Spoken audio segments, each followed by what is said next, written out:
Citoyennes et citoyens, la patrie est en danger. Il est temps de relever nos têtes longtemps courbées. Écoutons les ennemis du Congo dehors et leurs alliés. Le temps du changement a sonné. La révolution a commencé.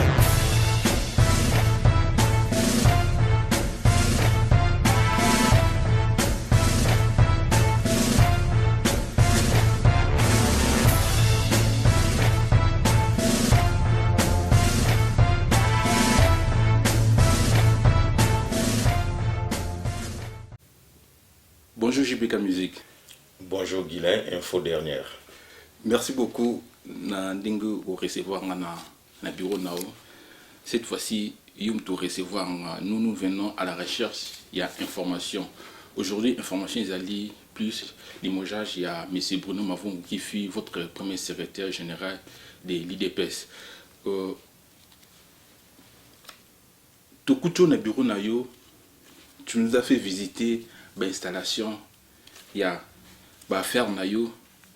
Et je me rappelle la dernière fois tu as ça la reportage une émission avec vous ici. Il y a eu des améliorations par rapport aux travaux, par rapport il y a structure aussi, mais il y a quelque chose qui nous a frappé parce que vous êtes un homme d'affaires, vous êtes aussi chef d'entreprise, vous êtes aussi sur le point politique, le président du mouvement de Tshisekedi, c'est pour le changement au Congo. Et vous êtes aussi membre du bureau politique, prenez-nous en charge. Dans l'installation, tout le monde est lokomoko et Tikebiso, on pense qu'il n'y a pas conflit d'intérêt quelque part par rapport, il y a... Tu as mis de l'avant MTC par rapport aux autres.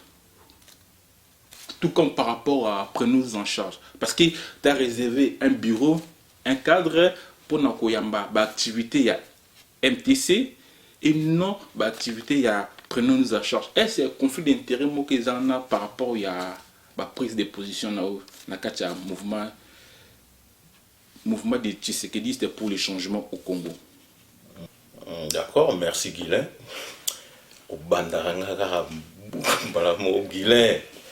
Bon, émission là, on a tout ça l'effort polémique et zalaté. Parce que des fois, quand on parle, à propos de M. Bimsara, et ça la net qui est on a polémique alors que non. Non, sans pour autant voir l'esprit à polémique, mais ils allaient la question essentielle pour la politique dans le Canabiso. Et surtout dans la diaspora. D'accord, je comprends. Ils auront moi rappel pour la Bandeko. Non, on a le que ce n'est pas que je mets de l'avant MTC par rapport à PNC. Le problème est que PNC, je l'ai expliqué plusieurs fois, prenons-nous en charge PNC, et la plateforme où ils ont un mouvement, mais sous une carte locale, BPK locale, MTC locale, CMDC, le mouvement est belé, n'a pas indépendant, le roi Damien, toi, qui est d'un autre secrétaire général, il y a PNC, n'a PC Mbote. Donc, siège, il y a PNC, ils ont à Liège, na Belgique, na Liège, et si le secrétaire général, la Bisso, a vendu. Alors, MTC est un mouvement où on a un président, c'est-à-dire, surtout la plateforme PNC, nous avons une organisation qu'on appelle MTC, Mouvement Tshisekedi pour le changement, où on a un président, et choisit que tous à la domiciliation ou siège na biso awa. On a une proposition. Na salaki proposition wana na bandeko ya MTC ils ont accepté. PNC to installons awate parce que siège na ngweza na Liège na Bruxelles. Vous comprendre. Et MTC siège na ngweza pour ngana président ya MTC et que possibilité il y a coupé ça et si pour MTC ezali voilà pourquoi na tiango. D'accord. Donc conflit d'intérêt entre MTC et PNC. Non, non. Ils ont un sens, c'est trop dans le conflit dans PNC parce que MTC ils ont un cadre plateforme PNC. Conflit aux alliés. Précisément, M. Jubeka, on s'est déplacé à la recherche de la vérité. Et aujourd'hui, la politique n'a biso ezali secoué na limochage ya M. Bruno Mavungu, qui fut votre ancien secrétaire général des mouvements des démocrates pour le progrès social, IDPS. Ma préoccupation, il y a limogeage, il y a M. Bruno Mavungu. Ils ont qu'un plus à la rencontre, il y a M. Félix Tshisekedi. Sans pour autant vous poser d'abord ma première question par rapport à limogeage. Lecture ni aux autres par rapport à la situation. Il y a limogeage, il y a M. Bruno Mavungu. Lecture ni aux salons. Non, lecture dans ça les arrêts que c'est Bruno Mavungu qui l'a mal pris. Mais en tout cas, lecture normale les a que le président Tshisekedi a taliban enjeu même sur Tanguy Mukanda na ya limogeage en ya Bruno Mavungu a parlé na ba vie enjeu politique actuel na terrain. Ah, je suis allé n'attendre encore peut-être un peu plus tard, peut-être. Bah, n'a retenu vie enjeu politique actuel na terrain, na Congo, n'a décidé, n'a changé secrétaire général. Pourquoi? Moi, dans ma lecture, que Moni Bruno Mavungu, tout le monde le sait, il est un peu mou. Bon, bah, vieux mon gars, Zalagé, un bureau peut-être conseiller, mon président ou un truc. Mais dans le terrain, ils ont un mobilisateur. Et quand il parle, il ne dégage pas cette autorité-là. Hein? Ou parole, il y a personnalité. Bima et bouger ma chose. Hein? Et ben message les a trop mou et puis voilà, même temps on s'arrête moi matinée politique on IDPS à chaque jeudi, tu sens que pinch on a vraiment aux alatés. Mais sur côté on attend oyo enjeu politique sur les terrains comiques et bah leader bas à la terre. Tala Martin Fayulu par exemple, c'est un président même, il y a parti Joyeux mon vieux Tshisekedi à l'époque tant wazana nous autres colons hein. Il était tout le temps dans le terrain, nous on le sait. Biso koto ba jeune, ba obete la kimoj bokimi. Mais tu sais que dans kimate, biso ba jeune on ga bozongi, bozu ba bilamba, botie ba mai bozu tsaye na nzoto ba photo ou tezalaka tout le monde le sait. Voilà pourquoi ba nommer un jeune qui va venir amener ce dynamisme là au Isaïe Ozanga na UDPS pour le terrain, na bangé au tout na 4 mois. Déjà, n'oublie pas de lancer à partir du 19 septembre. Jusqu'au 20 décembre, action Zali. Donc voilà, il fallait qu'on paye ça sans frais Moroboye à un jeune pour conduire ça. Mais Bruno s'est emballé hein, et voilà, on va être vraiment lucide. Bruno Mavungu, Balongo lié. Comment ça s'est passé dans le pillage, la violence physique, la violence verbale, tout ce qui s'est passé.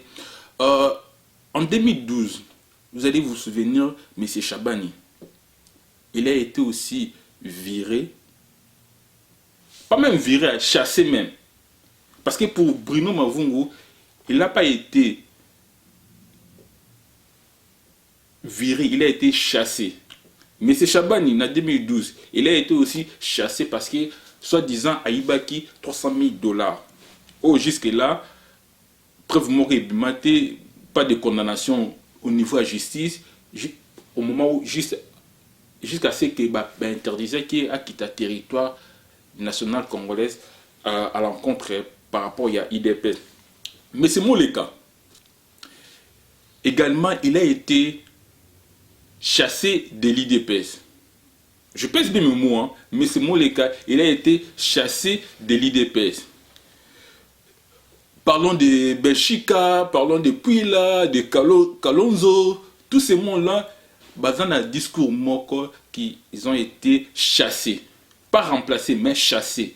Et la préoccupation à Bango, au Balongola et Bango, on voit toujours l'insurgent, il y a famille. Au début, avec M. Belchika, oui, famille biologique. Mais aujourd'hui, avec Moleka, avec Chabani, avec Bruno Mavungu, aujourd'hui, on parle plus de Félix qui prend les devants. Surtout lundi, la déclaration, il y a M. Bruno Mavungu. Il est vraiment cohérent dans Maloba Naïm. Et moi, je me rappelle encore, M. Ngwanda, qu'on le veuille ou pas, il disait ça déjà bien avant, que le maillot faible de l'IDPS, c'est Félix Tshisekedi. Tout que non, M. Ngwanda. Mais c'est Bruno Mavungu. Restons chez M. Bruno Mavungu. Restons, parce qu'aujourd'hui, notre émission est allée concentrer sur l'imochage. Pardon, s'il vous plaît. Notre émission est allée concentrer sur l'imochage de M. Bruno Mavungu. Tout ce qui est à propos de M. Bruno Mavungu, qu'est-ce qu'il dit? Nous ne sommes pas dans une entreprise commerciale ou industrielle. Donc, ça nous suppose qu'aujourd'hui, IDPS, ou les associations, ils allaient conduire comme une société commerciale ou industrielle par la famille Tshisekedi. Il va encore très loin, il dit, dans l'IDPS, il y a un excès qui est dans les noyaux. Problème dans la IDPS, peut-être on peut trouver facilement. Et je pense bien que déjà problème dans la IDPS. Injection, il y a M. Moïse Katumbo, ou même Valentin Moubaki, qui a toujours combattu Bruno Mavungu. Même Médard, aujourd'hui qui est écarté, Valentin Moubaki, qui a toujours combattu Bruno Mavungu. Mais ce Mavungu, il dit encore, il faut récupérer ou sauver même les partis. L'âme de l'UDPS. Ouais, l'âme de l'UDPS. Il va encore très loin. Je suis devenu trop visible. Et par rapport aux autres, ils ont quoi déranger. Ils ont dérangé Bango. Donc, ce que tu as dit, M. Bruno Mavungu, azali cohérent dans Malobanae. Donc, quelque part, reconnaissons-le qu'il y a un problème. Oh, M. Ngwan dans le bac, déjà, il y a bien longtemps dans ma différentes émissions. Ok, je peux répondre. Oui, allez-y. Tu reconnais que vous avez moi, Moulaï, je risque peut-être d'oublier Babylone comme maintenant l'essentiel. Hein? D'un côté, tu me dis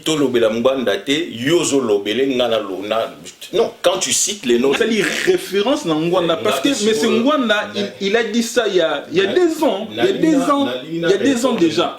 Ngwanda peut vite fait après tout les cas. M. Ngwanda, il a même dit, il y a 2 ans, non, en 2014, na Ibiza, qu'il y avait pré-dialogue entre majorité présidentielle, na Félix, conduit par Félix, Bruno Tshibanda, na les autres, tout ça, on ne précise pas les noms.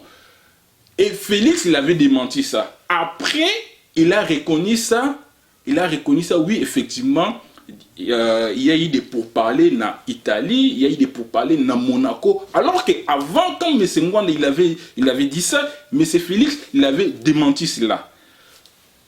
Oui, bien, très bien, je ne pense pas que c'est aujourd'hui qu'au sein ensemble qu'il y a ignorant. Donc, ce qui prouve qu'aujourd'hui, dans l'IDPS, il y a un vrai problème. Tu me laisses maintenant. Allez-y. Ok. Pour brosser Moukena, pour M. Mbanda, pour Mezara, il y a un binom banambala. Combat ya Mbanda Zalara UDPS. Na Tshisekedi. Na loba banambala. Na pesa ki moi exemple Mouké dernièrement. On va aller vite fait. Si, on va aller vite fait. Na pesa exemple Mouké dernièrement, il y a Bisa Kembisa, tozaine na Belgique, téléphone appareil, quoi, benga, yozo kote la viande, si to bétier. To beti nyoka nzete na mutu pour te dire que tu serais dans la nyoka donc il faut pas bêter ba nzete na mitu tout le temps. Ya mi balé na opé exemple msulelo. Les qui na biso mo na Londres Ernest Licu je crois. Hein abima le papa yomba kufi a lobby wa ko loba. Ngwanda le kana bomona le kana YouTube a recadrer que tozana besoin batwana bazilaki papa yomba libanda 2 millions de personnes wana Yubino bozolo ba n'importe quoi sur les lotos to ça souvent populaire banana baboyi ko bima to échouer il faut sur mutabimisi peuple belé faut pas ko loba mabe ponaye à recadrer Ernest parce que yebisanga Etienne Tshisekedi na papa manani azala beaucoup plus populaire 10 000 fois Etienne Tshisekedi azongi kina talabat mais acolyte ne moazara na Paris ah il n'arrête pas de confier papa Tshisekedi tous les jours. Ce mon ambanda est recadré jamais. Pour le banek surtout mbalo keba pour popularité on a zanango mon côté na condom on aura besoin de lui na peuple no baza simane pour na seulement populaire. Il l'a fait non, c'est pour te dire que Après, ça a été la mission, il y a eu destruction de Tshisekedi. Il y a eu un article. Tu sais, si, si. Mais c'est pardon. Oui, parce que toi,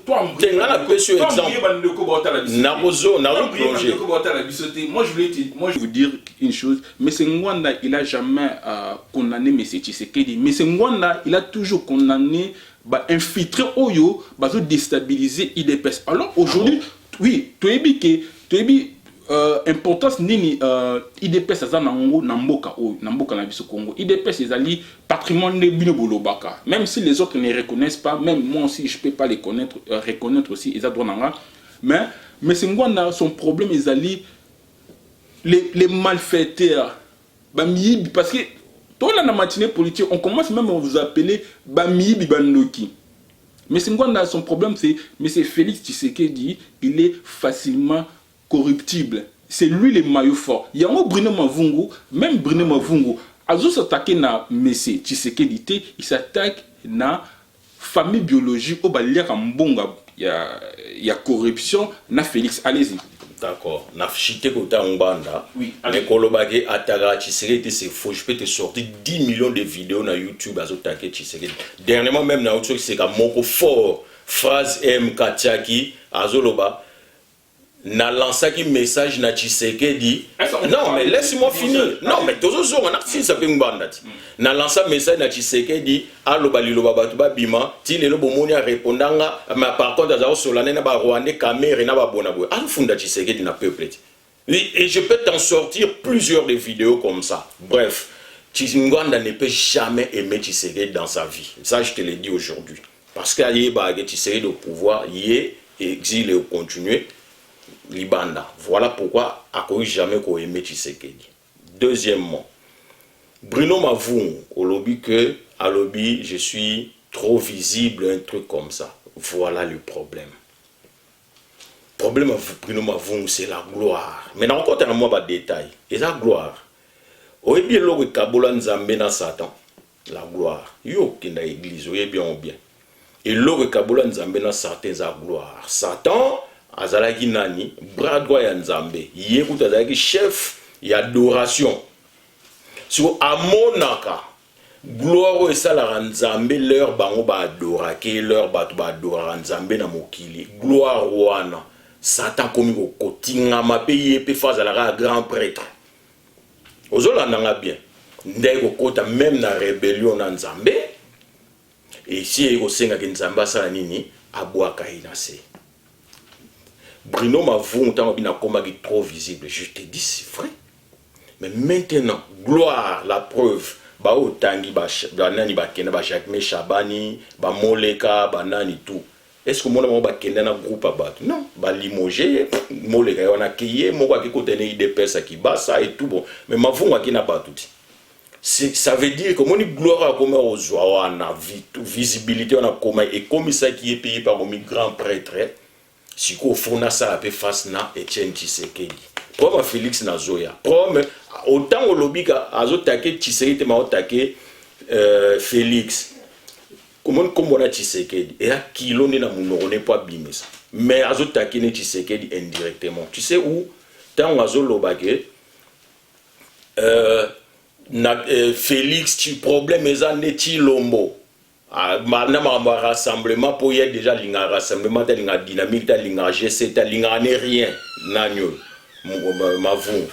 Sur l'inga, Beblo, on a tous les autres, Kabila, t'es tué pour qui? Pour Kabila. Ça, c'est un. Deux. Tant on a vu Félix, si l'on voit qu'il y a un village qu'on a moto, pour y avoir nommé. Est-ce que c'est Félix qui nomme? Azolo la vieux. Soit Azolo la vieux que. Aza incapable de gérer IDPS, c'est Félix qui gère. Mais Azolo la vieux indirectement. Ozolanda bien. Yé moutanoma yeza Félix ou bien vieux. Mais comment la tour à mon ninga fa lobagé Félix mtagezo mutuna village pour y renommer. Mauvaise foi. Mauvaise foi. Il aurait fallu que à garder naé sans foi naé calme naé peut-être va qu'on peut se poste mususu. Arrêtez, il y a Oba limogé et ça clair. Quand il dit qu'on m'a chassé, c'est normal. Les frustrations, tout sur Oba limogé, on n'a pas posé bon un grand parti de l'IDPS, faut la frustrer. oloba ba o ba kenda ko lobi ba loba ki loba ki mais na niveau te et pourquoi il y a ça les niveaux de na auto so gloire mutakoma olinga linga so que c'est comparé na grand prêtre. Voilà pourquoi tant ba bouki gloire en et pesinini makambo a romoloba mais moyen attaquer li mo Tshisekedi direct exact même en tant que Félix au moins te kazo ko benge sou Tshisekedi Félix Tshisekedi te ba on nyoso balara soki ba longwe kanala ba longwe li comme Félix ya Tshisekedi comme Chilombo mais même so bolongo li comme Tshisekedi il reste toujours le fils de Tshisekedi ça sert à rien pour que nos kimi sont Chilombo c'est son nom Tshisekedi aussi c'est son nom de son père c'est pour faire la différence. La différence n'est pas à moi Tshisekedi. Pour faire la différence à l'opinion publique, parce que ton auto Tshisekedi. Non mais l'oba Félix. On voit directement. Félix Tshisekedi, on saura que l'oba Félix. Comme on est aussi Chilombo. Mais on a lobby. Pourquoi tant bazana on a IDPS va continuer à bengue Félix Tshisekedi. C'est quand ton balongwe il y a Tshisekedi longwe Chilombo negomo gagné. Ça on peut la prendre c'est son nom. Oui, voilà. Mais dans ce cas ndeke comme on a Tshisekedi des a lourd na munone il y a un ko prononcer en tezo kende Chilombo. Mais je t'ai expliqué ça pour ma gloire. Et pour ma gloire, bah point sur tolobagi et kiminga na mutu. Qu'est-ce que je pouvais encore dire dans ligambo Bruno Mavungu? Voilà. Le problème c'est Félix. Ndenga lobi lisango ezana kati etutu yaonde eliaka lisango nyamo ezana kati lisango to madesu yaonde eliaka nina insecte yana noyau. Mais c'est lui qui était l'insecte qui était dans le noyau. Je te dis que c'est lui qui était l'insecte qui était dans le noyau. Dans son nom, il y a Am. Secrétaire général, c'est le numéro 2. Il y a IDPS, c'est lui. Via la maladie en Belgique pendant 2 ans, c'est lui qui gardait les mouvements. Azaki na Am, on a ma botte. Am IDPS, c'est lui qui l'avait. Ba frondeur, tangi pe ba pula et autres. Leur ba sali makamna buzo bana bango tolongo Tshisekedi c'est sali boy. Qui a pris la décision il y a exclure bango bien confirmer auto-exclusion na bango. C'est Bruno Mavungu en tant que secrétaire général arrêté wana ezali ezana banet. Que le rôle ba sali boy basoto exclure et tout signé Bruno Mavungu. Parce que ce Félix a noyau au azo mema IDPS na mabe. Statut à Félix na kati IDPS na ya ba frondeur wana ezaki le même donc hier la secrétaire général il était en haut hier il fallait allons la Félix il l'a pas fait. Deuxièmement am ya IDPS na maboko na ye qu'est-ce qu'il voulait en faire lui? N'est-ce pas qu'il voulait l'amener na majorité présidentielle à Kabila? Je peux te donner 2 exemples si vous souhaitez. Allez-y. Problème na yetan azolo bagé Félix est un corrompu, je le gênais, voilà pourquoi à Keozamutuna village à Longolinga pour Makamunyoso Lembalo et Leka. Mais il est en train de faire l'inverse. On peut sur 2 exemples. Bruno Mavungu, yo bengata batunou na kin lo bana ba no vérifier et puis même ba téléspectateurs ba Hollanda biso ba internaute ba Hollanda biso. Ba tinda ba vérifier na kin Bruno Mavungu azwa bureau moko na ville côté à même ligne na 4 magasins moko boye c'est là où il reçoit bato majorité. Vous comprenez? Nazo na opesa bino ben faux parce que beaucoup de gens appelaient biso tolobate d'autres pese lupemba. Non, il faut parler aussi. Ataya muke na ba 1/10 ya ona olobale o meze belé. Ba que nous vérifier ana bureau moko na ville peme na même ligne na 4 magasins il reçoit bato majorité là-bas. Bon, il reçoit pas tout le monde mais na bato majorité ya mbela ba ngona. Na permanence ngolobi ba panzi ba sali ni lelo. Bakuti nini na kati bato bele ba yebi angote bakuti ba photo Bruno Mavungu akanga na puce mabulu oyo aza soki responsable ya RTG ya nini parti politique ne ezala na majorité présidentielle Mavungu bakuti na ba photo na puce mabulu wana kuna et bakuti voir même ba casquette je crois ba casquette ba bilo monga ya parti wana na bureau na bureau Mavungu na permanence ya IDPS et yendenge osani ya misato. Je crois que National Félix peut-être a couru qu'on vouloir pour y aller mais je dois parler parce que les comme ceux à la radio mokolo les comme aux anons pas si mais va proche no ba souffrir non moi j'en souffre bande rebello pe ba rolo ba que toloba mingi te peut-être relation hein mutu na relation net ngana o relation ngana yo eza yo nanga na niveau nango na dimension nango mutu msupe na Félix relation eza profond tout comme peut rien tout comme plus que nga tout comme peut moyen ngana ba relation maraz na Félix je peux souffrir plus que lui tant na mona ba mensonge abo sur lui maintenant à permettre ngana oloba muke nga tovani na Félix bon ebele mingo ba na ondima te azarane na Félix ça bon alors que c'est rien Kabila utana ba ami vie chichaza na ba ami lo ba kyungo c'est ses amis tovani na Félix boye téléphone est bien parti à niveau kin et au cadre aussi à UDPS aye à lobina à sa Félix que ah tu ne croiras pas à tes oreilles nini Bruno Mavou n'arrête pas de m'embêter de te convaincre à toi Félix de convaincre aussi le vieux que ton diman partage il y a à l'époque il y a seigneur et puis le mot boué bimago Félix a aussi m'a seigneur tout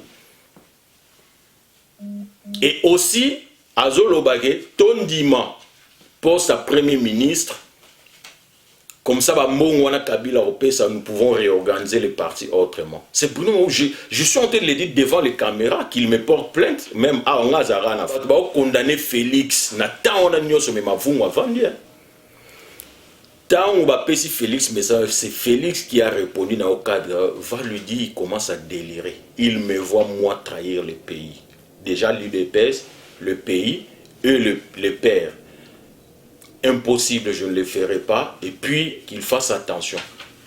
C'est là où Makamba Félix n'a mavungu bandi. Pour le roseau tous à la moulaïté, je te dis, na pesibino 2-3 éléments. C'est Alexis Moutanda qui est derrière lui, derrière Mavungu. Alexis Moutanda? Oui, Alexis Moutanda. Vous avez ancien secrétaire général, il y a eu des PS. Nasola likambo na ami nanga moko frère nanga Anissé Mwamba Yerutazana les amis de Moïse na lobane aïsanga mamsusu na les amis de Moïse conseiller à présent na Alexis Moutanda là en 2014 ou 2015 je lui avais dit bossa attention avion là on a mamna bimité ya boya na bossa attention avion na yem tazo pourrir biso IDPS à comment manipuler Mavungu trop contre Félix pour bazol luka corruption pour que quand ça vu à Zodele on a vu malade makasi quand ça vu à Odaye il y a Alexis Moutanda force leadership à UDPS comme ça à maintenir Bruno Mavungu na poste né à secrétariat général le col à Félix à Zotia bango bakal babandi obumisa Félix tant on le dit Valentin Moubake effectivement Valentin Moubake était dans l'erreur il pensait que Félix aussi était de connivence avec Mavungu. Non. Mais la preuve, c'est ça, pardon. La preuve, c'est quoi? Au moment que Félix il y a bloqué Félix, donc ça veut dire qu'ils n'étaient pas des connivences. Il y a Saline Nevinx. Mais parce qu'il y a une connivence, Moubak était dans l'erreur de penser cela. Mais la vraie version, la vraie réalité, on a zopé ça, c'est l'inverse. C'est Félix le bloqué. Au moment que Mavunga Komaki, dialogue à tout prix. Dialogue n'est jamais à Boya, il n'a Kabila. Andi Mara au président Zaolobaya, il y a communauté internationale, toi et moi on avait fait l'émission, j'avais bien précisé, il faut insérer Babiloro. Même Félix, c'est ça, même Naoué, tu peux pas te belé. Naoué, il a retrouvé Trouvant, s'il te plaît. Il a dit dialogue à Kabila, il y a communauté internationale, moi pareil, te belé pareil. Mais vous ne voulez pas entendre ça. Il faut que tu aies le dialogue, il faut que tu aies le dialogue. C'était le dialogue, on a Kabila, il dit que ça qui est partagé pouvoir. Il y a un moni tant Félix a coudicié et comme il y a problème il y a Félix la preuve ah oui il y a Félix na caméra na faïlou na G7 na dynamique na tout pourquoi parce que na dynamique na IDPS refusait le dialogue de Kabila abandon mes alaté comment il y a eu na bateau à Nyos parce que bazaki na dialogue ya Kabila ba boyi ma fonction cette matinée politique a fustigé une dynamique, a fustigé G7, a fustigé tous les opposants. C'est parce qu'ils ne voulaient pas de dialogue. Sauf que dynamique de l'opposition, IDPS, et ça a toujours moins malentendu. il y a dynamique ba ko reconnaître que UDPS azobo ya pe dialogue ya Kabila mazolo ba dialogue ya communauté internationale o ba bengi lelo 2277 panel. Mais c'est ça le dialogue de communauté internationale UDPS ba ngape na yo to sala na lobango Félix Aloba. Mais na fond, ils ont une mauvaise foi, il y a un leader moko par exemple Kamere qui a embarqué tous les autres tobo ya dialogue en vague. Juste 2 minutes, s'il vous plaît. Rappelez-vous bien, Valentin Moubaki Bazaki n'a pas divergence na Bruno Mavungu et par rapport à dialogue. Effectivement, Bruno Mavungu a l'ingaki à tout prix kokende dialogue. Alors que Valentin Moubaki Azali hostile, il y a dialogue. Il y a dialogue, il y a Kabila. J'ai bien dit. Non, pardon. Non, pardon, s'il vous plaît. Okay. Avec qui hostile, il y a dialogue. Quel que soit dialogue, il y a communauté internationale ou dialogue, il y a Kabila. Valentin Moubaki Azaki, Nameda, Azaki, Niak pour le dialogue. Kabila Kende, Mandaneti, le 19 décembre, accueilli. Et puis on voit les choses autrement. Dialogue entre Bissoba Congolais. Mais tout le monde est condamné Bruno Mavungu par rapport à la prise de position pour le dialogue. Alors, aujourd'hui, Bruno Mavungu dit, aujourd'hui, ceux qui dialoguent et allaient bloquer, c'est parce que M. Félix n'a pas obtenu le poste qu'il voulait, c'est-à-dire le poste de Premier ministre.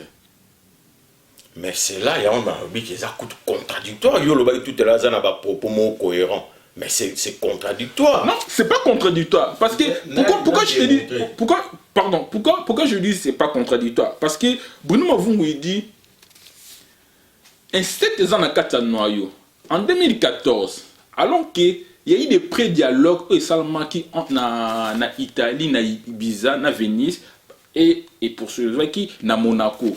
Et dans le code Bolatis, il dépasse Balatis surtout Félix Balatis parce que Oyo présenter qui Eden Kojo que voilà démarche des Ali Boye Tokende Boye Barondima et Félix s'attendait na premier ministre alors que Bruno Mavungu a dû reconnaître en côté étant que premier secrétaire et aujourd'hui arrivé au stade Tokomi Lelo non tout le monde dit non Toko que na dialogue au Kabila signé Toko que na dialogue Oyo Kabila a signé une ordonnance présidentielle, tout qu'il y a un dialogue, il y a 2277. Il y a un Bruno Mavungu Azolobaki. Le dialogue est allé bloqué, c'est parce que Félix a eu poste Oyo à l'ingakité, il y a Premier ministre. Il y a un mais son nom, il avait déjà annoncé ça bien longtemps que Mayu faible IDP, Ezali, Félix. Et puis Félix Azali, élément où Kabila Azo s'est servi pour un glissement. Laisse-moi maintenant démontrer contradiction dans la Outioloba. Pour la mission Mbanda na Oloba, je viens déjà de dire. Ok, il y a Zorakara, éléments, il y a Zoyoka Yoka, après il y a Selbino, révélation. Ce pas des éléments, ce sont des faits réels.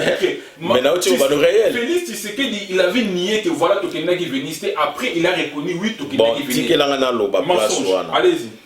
Bakoro wana ezaki nanu secret c'est à partir de là ndeba na obimisa ba biloko ya libération ba prisonniers politiques et tout et banda na bakoro wana ya secret wana mais tozonga kuna te na sina lobi que c'est faux et ça normal il fallait pas que nous sala en cachette pour éviter ba dérangement belé c'était raison moko ezaka wana ba ngeba travailler na kimia nyonso et la majorité za UDPS pour ba trouver ba préalable. À l'époque, dynamique a un dialogue, il y a trouver un préalable, il y a la communauté internationale, libération des prisonniers et tout ce qui s'ensuit. Ce n'était pas dans le sens à ma baie. Deuxièmement, pas une contradiction. Bruno Mavungu a eu une opinion depuis 2014 ou 2015 dans le début, opinion ils ont partagé, bah oui au dialogue, non au dialogue. Ok? Amaya so ba pété amaye. Le roi ba longo linga funa luka bouc émissaire moko. Na malobaka ko ba balobaka sur Félix, le kola koma ennemi nanga, il faut na tele maka wana na zwaka biloko wana na utiliser yango pona initier na bato. La preuve na oto biso ta la président muta signé arrêté ya longolé ko nommé mutu musu ndenge a longola ipe Chabani atieye mais Awa, il y a comme le baguette, Félix Moutake, un villageois, comme si lui n'en est pas un, tous, biso tout au botem, na Kinshasa. Et ça, lieu de naissance, yo botem na Kinshasa, c'est lieu de naissance. Somme da botem na Kamina, ou bien hier, comme villageois, il y a botami wapi. Bon, bref, il y a moi botami na village. Mais est-ce que, et ça m'a bé, somme da botem na village? Non. Il y a Félix qui soit un village ou bien qui soit un village ailleurs qu'on nommé premier ministre. Est-ce que ça a sens? Pourquoi on a beaucoup condamné en côté? Parce que c'est le président Tshisekedi qui l'a fait. Est-ce que Félix a une autorité on a nommé Moutoumoussous? Pourquoi ils ont mauvais sens, mauvaise foi bon? Et ils appellent clair et l'autre on a arrêté le président tient en internet, mais lui vous dit ça, Bondimi, mauvaise foi. Parce que c'est Félix qui le bloque dans la manœuvre la majorité présidentielle, l'UDPS, ça la partage à pouvoir. On a des choses réelles. Et puis, c'est vrai. On a des choses même, Alexis Moutando a entraîné. Il y a Félix d'incantation dans le cimetière. Ça là qui si pour Félix, mort bakufa pour la lutte à IDPS. Ah, boya, bozongela Félix, bona boy. Mais pendant que Félix est innocent, lié moutana na yemo à côté na libulu. Bato bala ine pemende ba bimisi na libulu. Ndenga Bible zoloba, libulu batimola pona yo, bango moko ba okoya na kati. Je te dis ba mambo ezao na oyo biso oyo, c'est vérifiable. Yo za journaliste benga Kinshasa. Mavungu azo bongo la ne match pour battre Félix n'enga yesi bayina Félix. Mais pourtant, c'est Félix qui lui a soutenu. Conflit contre Yamoubak et Félix, c'est Zapo Nawana. Tant le président a nommé Mavungu secrétaire général Moutalinga qui fait Mavungu. C'est Félix qui allait même na kati il y a permanence pour calmer Batou Botika. C'est là où Mavungu azo kanani Moubak azo kanisa que Félix soutient na Mavungu qui makasi donc à travailler benaye bayo kana ye mutunaye. Effectivement ba là Batou ba on mi balé ba là yo kana bien. Mais na uti ko tout à l'heure que c'est tant où Félix a boyiba biloko o Mavungu a comme causé c'est pour yo influent par le président sur la boye ça au Félix le roi boya on voilà pourquoi Kazak est tourné les Félix bazao yo kana lisouté ba on mi balé. Mais il fait l'inverse, je te dis. Vous comprenez? Alors ça l'inverse. Au moins dans la naïf sur l'homo et l'homo est très important. Au moins vieux Tshisekedi wan. Batboye bagé bien té. Même Félix président bureau des Aranalo Paunti. Il y a un monde comme si le bureau en permanence à Sika. Pourquoi déjà d'abord? Parce que permanence dans le monde Ziki, Pandiwana, parce que Mavungu voulait défier les gens. Permanence soit nos Aralupa, où il y a Alexis Moutando dans Zoé Bisso, après ça il y a BTS parti au Yazo est vrai, ça l'on comme permanence. Le coup la monté Mavungu. Président qui appartient à Awa, à ça il y a déjà un jeu au Mavungu, voilà pourquoi bah j'ai déjà permanence nous bah on est déjà côté pour y avoir que tant on longo la Mavungu bah ça la raba histoire parce que ça j'ai une décision et sort à Mavungu ils ont déjà scellé depuis Genval parce que à tel même Genval bon se souvenir président Tini ba Peter Kaza du conseiller juridique na kin ba zo contact na ba force mouvement politique nyonso acquis au changement la Congo pour ba Genval. Mavungu a télémélé en abi non, Magamba conclave wana ne concerne pas le oye bien oemo. A celle a contredit le président belé publiquement. Magamba marche à février, n'a peu sur bélément.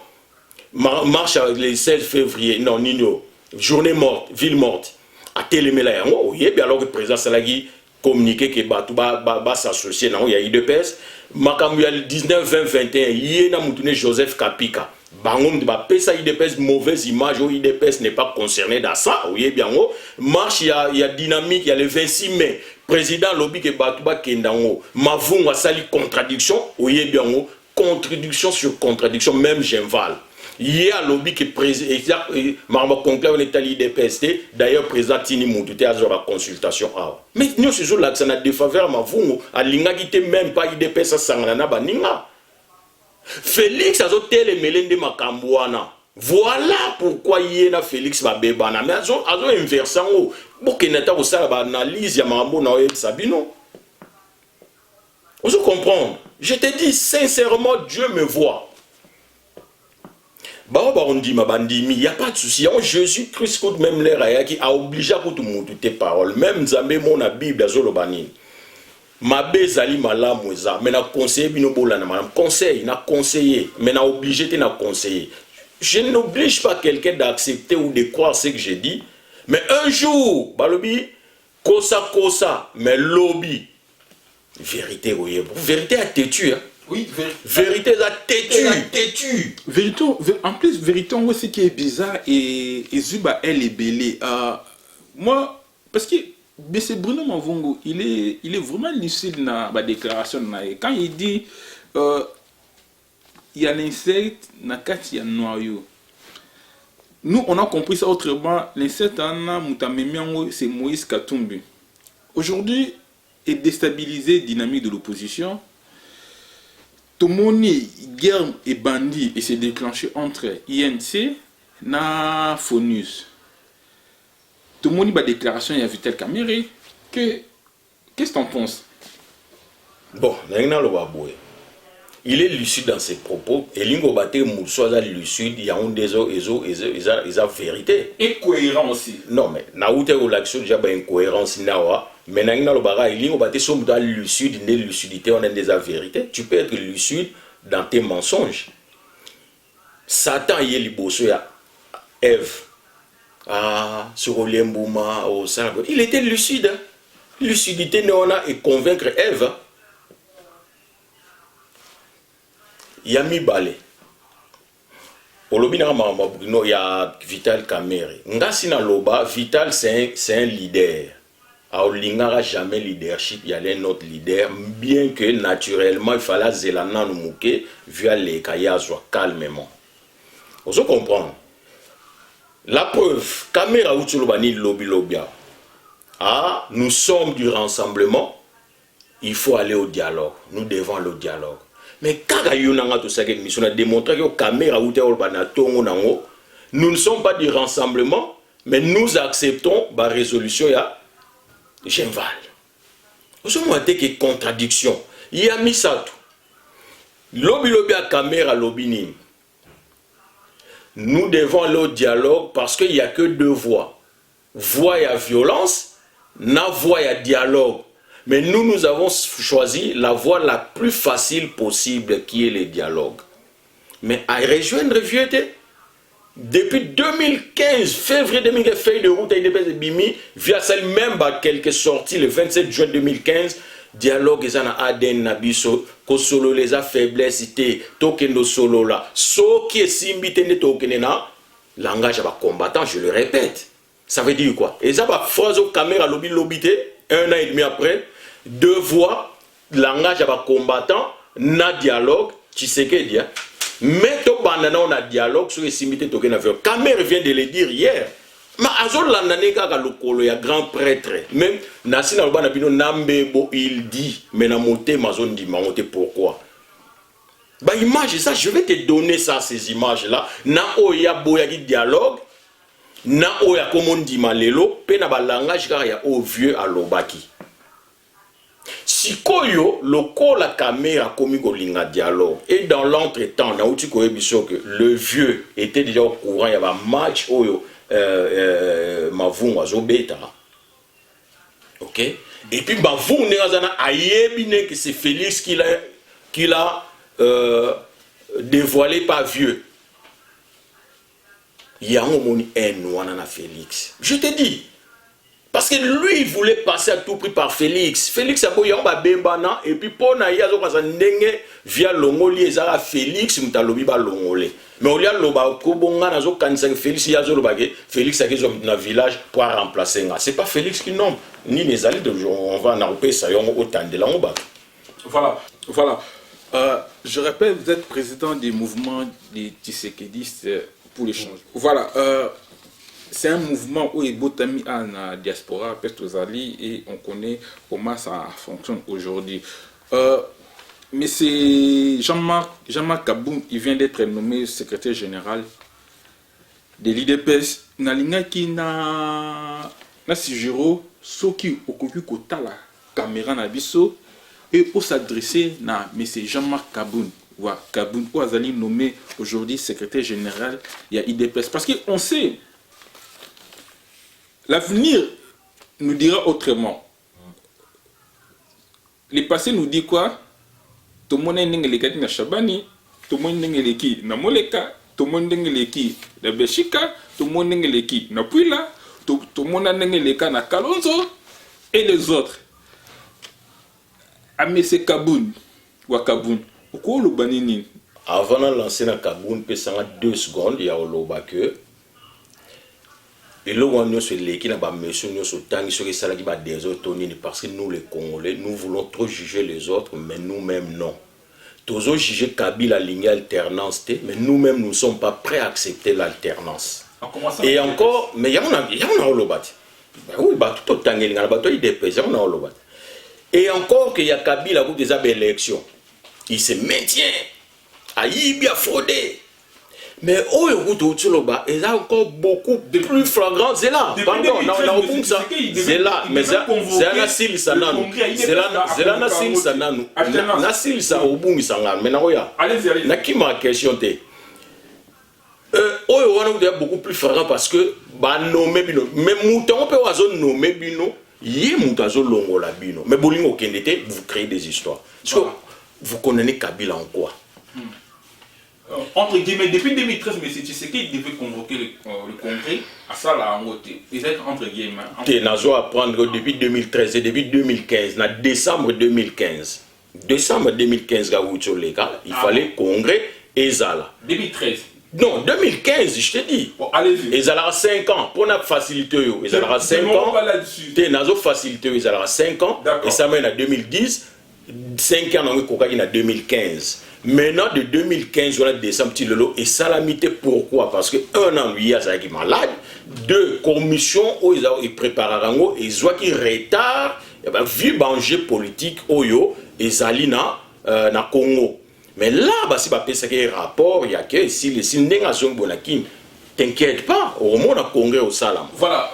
Bon. Au Koki, qu'on s'adressait à Kaboun Wabou, parce qu'on sait comment ça se passe. En plus, lui, il est encore jeune et plus dynamique que les autres, que les Puila, que les Benchita, que les Moleka, que les Bruno Mavungo a créé même parti politique, juste en sortant à créer parti politique. On s'adressait à M. Kaboun. Merci, Guilain. Au Monien, na bossé au pessin de matière moko. Comment expliquer c'est lui qui était il y a 4 l'idée sur Eliaka. Comment expliquer les 12, les 15 tu présentes aux gens un parti politique? N'attend ni les allègues enregistrés, n'attend ni nos consultants qui va manquer les 12 des yeux biminet na tonga les loto na poko nango les yeux biminet les 13 non les 12. Allez, les 13 les 13 les 14 ok on se fait enregistrer bah sur autorisation et puis bon ceux qui balobi que non a annoncé carrément à Ozamikanda Sima. Ok, mais nous sommes ici, nous avons appris que le ministère il y a intérieur ils ont agréé sur ma partie politique sur il a agréé c'est que il était déjà avec eux. Ok, nous avons l'exemple, il y a MTC. Donc, mon avis sur la sortie net le 31, na sorti à peine, c'est le 4, je crois. On est à Kinshasa déjà. Nous avons connaissance des causes. On leur dit ce qu'on a au Lobano. Même BPK, l'année dernière, Rex a Kenda, il voyait bien, BPK na kin, Tilelo, Rex n'a pas Mikanda. BPK n'a pas Mikanda. Mais il y a 2 jours, ou bien avant BPK n'a pas MTC. Voilà, allez-y comprendre. Pour Jean-Marc, merci Monsieur Jean-Marc Kabound, à Kabound, nouveau secrétaire général IDPS, on a fair play, message au lanceur qui n'est pas il y a Ndeko Bruno Mavung, il y a fair play. Et merci le sous na ba consultation au sala au recevoir quand même quelques membres de la MTC, en l'occurrence, président fédéral, il y a MTC Kinshasa, M. Jojo Kabanga, ça prouve que aux autres considérer la force vive mieux sur le changement. Et là, on a une alobaka que tout le monde dynamisme et nous croyons en vous depuis Lubumbashi. Un des enjeux au président a nommé le Yangwana dynamisme parce que tant que président akita na Lubumbashi na campagne électorale yo osaki mobilisation makasi pression ne sala ye président ya kokita na Lubumbashi. Vraiment nous vous soutenons, to lignes vraiment au décevoir te travailler bien au continuer gloire à Dieu. Si vous travaillez bien te ba changer yo la qui sa sportivité koleka bandeko misusu et na bosani ndeko Jacques Chabanité il peut na faire plaisir à non ceux qui parlent bien mukeza normal frustration les ala normal mais au moins comme un niveau te merci mais par contre Guilain 2 secondes na ngena belo muto na no ba boye ba vie Tshisekedi di bien te au moni Félix même Félix bureau a vieux à nanda ouais il lo wane kimaki mais Félix pas kuta na vieux à 5 audience 1 vieux par ton audience on souhaite un membre familial attends-moi quand je vais sortir de mon bureau to bandi couloir oyo au gros sonara membre yani mais souhaite un bureau ça sera uniquement il y a politique au continent bureau ça je te dis deuxièmement Benjamin Kaboun oyo basala boy tant présent que le wana l'axaba tant présent que Lubumbashi campagne électorale Kyungu à l'époque azananga on a ça beaucoup azate présent bossana o Kyungu apesi Kyungu justice et au sana moment na il avait dit il y a un temps pour chaque chose à son temps président ba Kyungu ba boy présent ça la meeting na stade ba kangi ba soudé ba stade non ba kangaki ba tie ba soldat et il y a quelques minutes pour présenter le le stade batuba oyebisa na ofiye pour comprendre que Tshisekedi est influençable facilement te o mavu azo kanisa wana Batoubaye Webisa, Maman Marthe, Ayebisa vieux, c'est pas la peine à un stade pour battre, Kyunga, Tchétché, Basoda, Balabala, Balimpe, Batba, au stade. Maman Marthe, pour Kenoué, sa présence, Webisa, Batouba, na Boebi, Papa, na Bino, na Obano, Webisa, Likamabouende, Neska, Oyokanga. Ba insister, mais mère, Moutazate, na stade. Ouais, Babylon, soit 4 tozo, Beto, Po, et Omope, Sakanda. Mère insister à via Yate, Maman, qui a Ayebisi.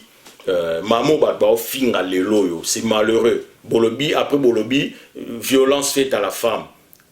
Celui moi la mouké le rôle à Pamela danser à Kofi Botelmi Mokilmomba, mais une maman bozo finga gratuitement, c'est malheureux, ça fait mal. Maman n'a qu'à sa papa, ah papa, batuna stade bazate, kokendete po kyungwa kangi banzela. Via répondre le rotavandi nega. Popo mona mutuam.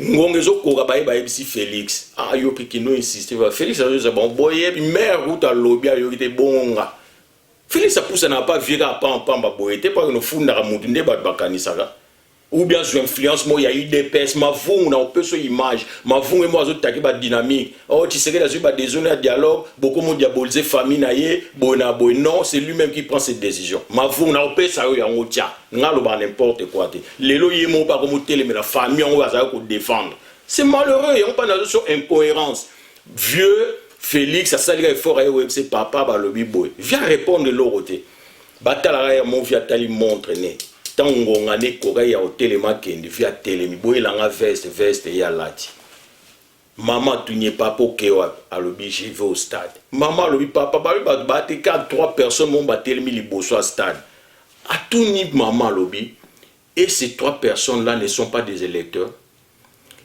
au moins enseignement le vieux nous donne à lobby où que ces 3 personnes là basa peuple non abi ces 3 personnes ne sont pas des électeurs je vais aller parler à ces 3 personnes là. C'est trop fort. Ayoka ni maman ni Félix, il a fait ce que son cœur a voulu faire. Et c'est ça le tshisekédisme. Et puis il ne te parle pas du peuple, dans le moment électoral, il te parle des électeurs. Pour noter Ayoke, côté à maman, côté à Félix, c'est 3 personnes, 3 électeurs, on a plus important. Nasolana bango va voter, UDPS va voter Tshisekedi pour lobby vina bango échanger. Mais vieux l'air à télémia bimi na balabala, mais faut mon engouement, ba tu na ba soda ngo to ba aller ko empêcher ba bango nyonso ba continuer football la via que stade à PC meeting. Bon, merci beaucoup monsieur JBK Musique, président du mouvement de Tshisekedi c'est pour le changement. et membres du bureau politique, prenez-nous en charge. Merci beaucoup. Nandenge Oyambe Bisso na lieu de travail nayo. Cette fois-ci, c'est nous qui ont venu vers vous pour la recherche. Il y a lumière par rapport à la situation et on s'est dit qui veut noyer son chien la qui des rages. Tu évites rage à côté Nini, côté à Félix ou bien côté à Bruno Mavongo. La vérité finit toujours par triompher. Et voilà, merci beaucoup. Merci beaucoup à vous, chers internautes, de nous avoir suivis. On s'est dit à très bientôt. Au revoir. Au revoir.